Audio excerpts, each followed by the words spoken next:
प्रत्याहार, धारणा, ध्यान, और 8वां है समाधि। सबसे अंत में क्या है? समाधि।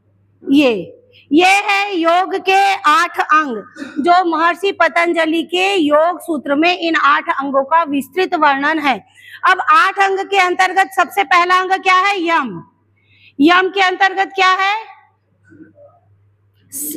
इसके 5 अंग हैं: सत्य, अहिंसा,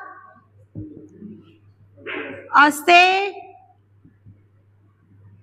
सत्य, अहिंसा, अस्तेय, अपरिग्रह और ब्रह्मचर्य। क्या है?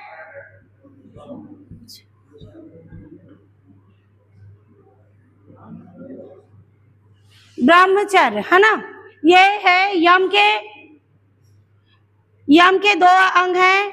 यम का मतलब पता है आप लोगों को? यम का मतलब है संयम से। एक यम तो हम जानते हैं, है ना, यमराज, और दूसरा है यम का मतलब है संयम। हम संयमित रहें, है ना। तो संयमित में यम के 2 अंग हैं, ये सत्य, अहिंसा, अस्तेय, अपरिग्रह, ब्रह्मचर्य, और नियम आता है। यम के अंतर्गत फिर नियम में है शौच, ये आप लोग नोट कर लेंगे तो बहुत अच्छा रहे। संतोष, तप, स्वाध्याय,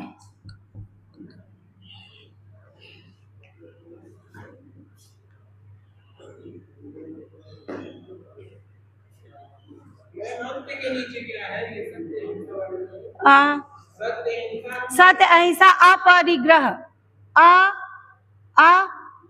अपरिग्रह।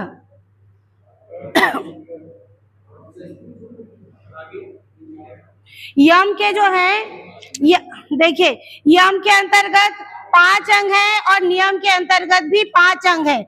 इसको यदि आप समझ लेंगे ना तो योग को आप पूरा समझ लेंगे, है ना। तो अब ये आ जाता है यम।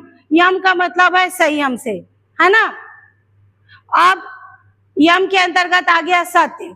सत्य का जो देखो, योग के मार्ग में यदि आपको आगे बढ़ना है ना, हम सब यदि योग के मार्ग में आगे बढ़ना चाहते हैं तो हमें सबसे पहले अपने आचरण में सत्य का पालन करना होगा। झूठ नहीं बोलना है, सत्य का पालन करें, मन से, विचारों से सत्य बोलें। अहिंसा, किसी भी